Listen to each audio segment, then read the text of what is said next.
Happy No, I did that yesterday. Happy Monday. Happy Tuesday. You know me. Happy Tuesday. It's that time again. Shift Your Thinking Tuesdays. I think I need to get like a song and dance that I'm going to do. It is that special time of the week that I get to share with you, and we can transform our internal experience to a phenomenal outer experience. It is that time for us to build for 13 minutes of your day and shift your thinking. I am so stoked, you guys. I am so stoked that this weekend I had maybe a little bit too much fun, and my voice is kind of a little shot.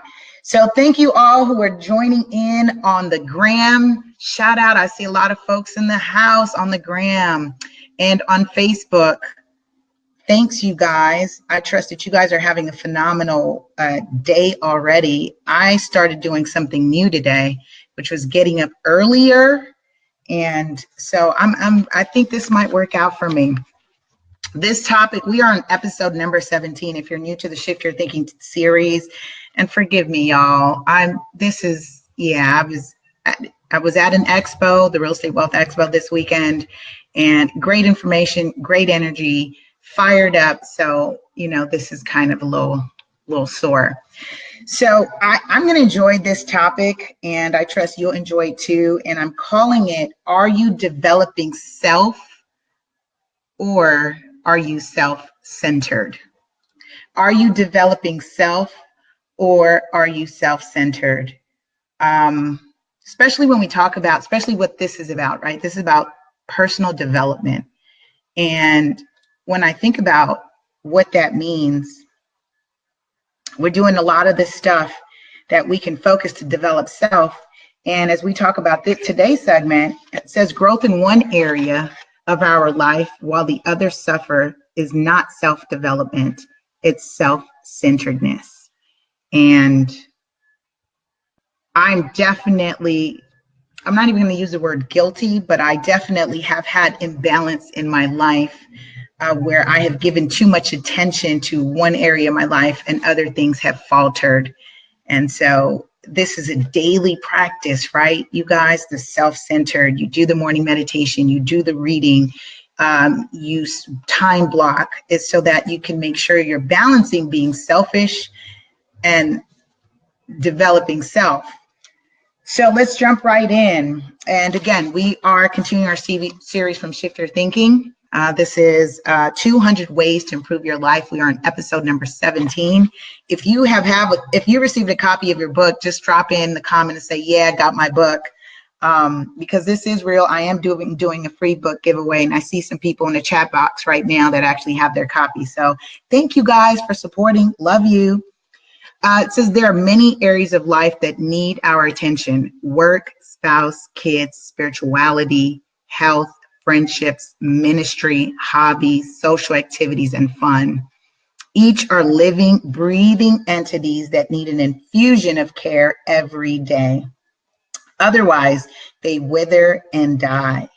Keeping these categories of life balance is no small task, for within each are many factors and considerations, as well as endless moving parts and emotions. They get out of balance when some are ignored while we give attention to others, and it happens as easily as breathing. I'm going to stay there so that we can build on that real quick. So, that's valid, and even that took some energy when you're processing that list. He says work, spouse, kids, spirituality, your health, friendships, ministry, hobbies, social activities, and fun, et cetera, et cetera, et cetera, et cetera. How many of you have all the et ceteras in your life, and you're thinking, my goodness, like if I could either have more time or something's got to go. And sometimes when we're feeling and we're stretched to the extremes of something's got to go, we're negating something. We are not paying attention to something.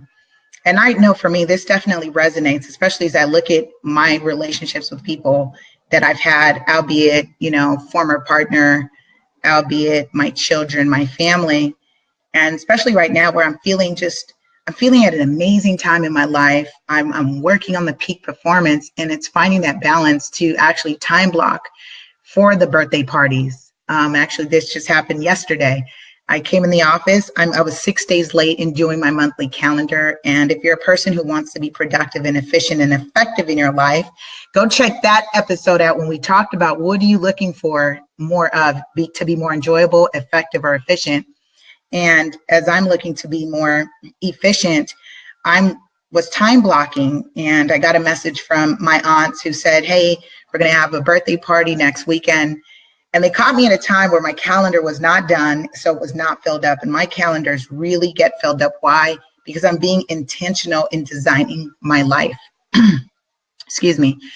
So if you're not being intentional of designing your life, leaf in the wind, and all the et ceteras that you're processing in your mind that I've got to do, don't get done. And that's how we easily create imbalance. We fall off course, we slip. And so this definitely resonates with me, because as I remind myself, why am I doing this? Why are you getting up every day to do the things that you do? What is your why? What is your purpose? Is it,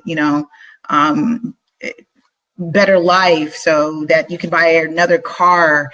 Is it stuff? Is it more stuff? Are you doing things in your life for more stuff or for a sense of fulfillment and peace? Just think about that. Are you doing more? Is the self-development more about fulfillment and peace, or for more stuff to show out and just really try to, again, impress other people that really can give two rats about what you're doing? So I like this. Could we possibly and potentially be suffering in some other areas as we're focusing on the quote unquote self-development? Yeah, this is good. I'm telling you, this hits home right here. So I'll continue. It says, work is usually the culprit of stealing time from the rest, but focusing on any one of these areas while the others take a backseat is the beginning of a life out of harmony. It is generally a move toward the kind of selfishness that leads to emptiness. What did I just say? Is this about fulfillment and peace, or is it just more stuff? Are you doing it to accumulate more stuff? And I think about that from a perspective when a child goes through school, through the academic curriculum. And most tend to go through the academic curriculum from elementary to middle school to high school. And I remember when I graduated high school, I was thinking, okay, wow, life really is about to start. I mean, that was so much fun and play. And if you had an opportunity to do that, and while I do know people personally had some heavy responsibilities during that time, for the most of us, we were thinking, wow, life now starts. And what happened? All you did when you graduated high school was you replaced it with either college, which was more school, or some of us got out here and started working, so you replaced it with work. And it just became more stuff. Now, when I graduated college, I was thinking, great, all right, now what I do, right? Now I replace college with work, more stuff. And we just keep replacing or substituting.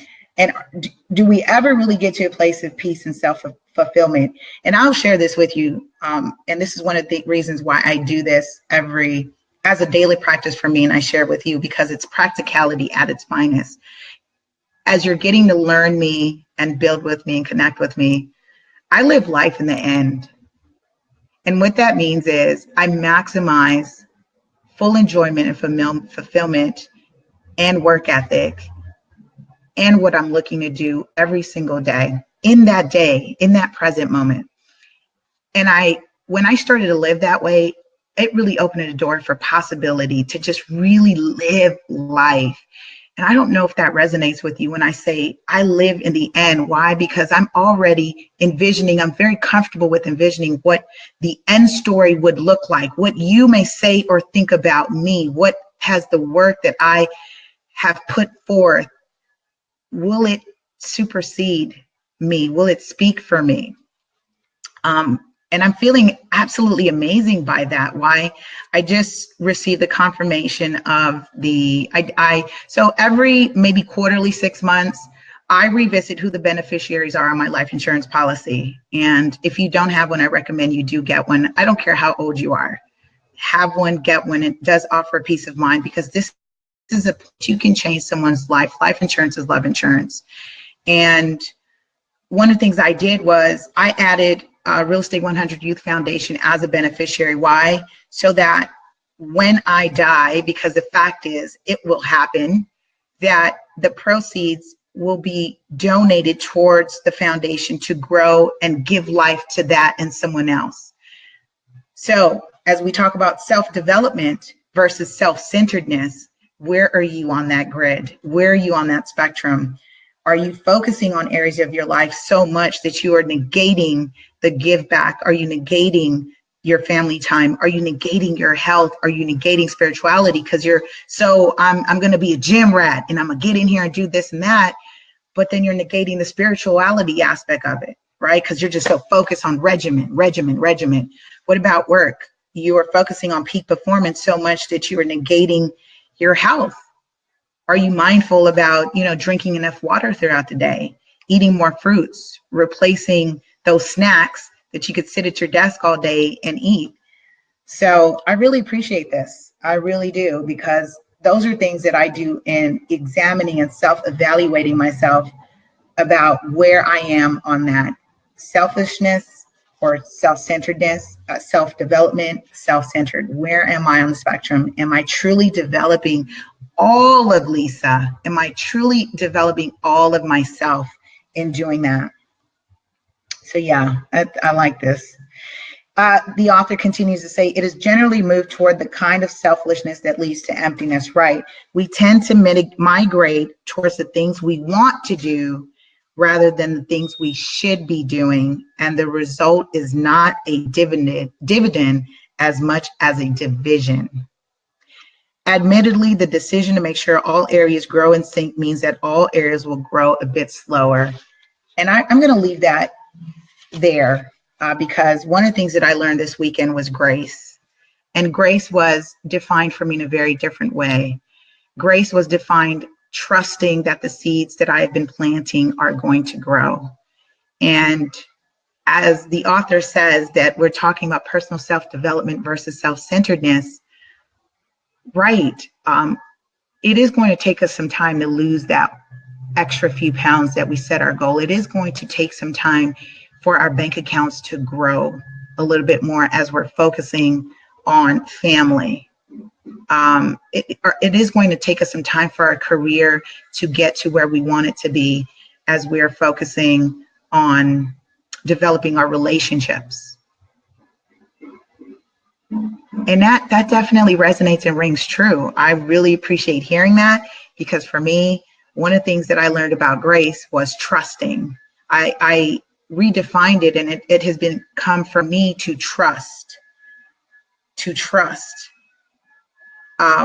And the old adage for most people is trust the process, right?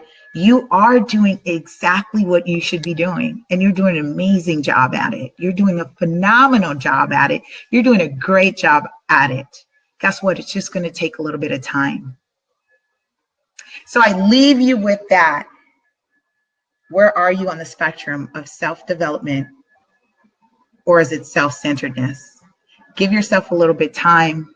As we continue our series of Shift Your Thinking, this book, and this is not, I'm going to read a page every day and shift my mind in 200 ways. No, this is why I'm breaking it out into this segment where we're going to cover one section once a week, and we're really going to apply those principles. We can do it together. So I love you. Thank you.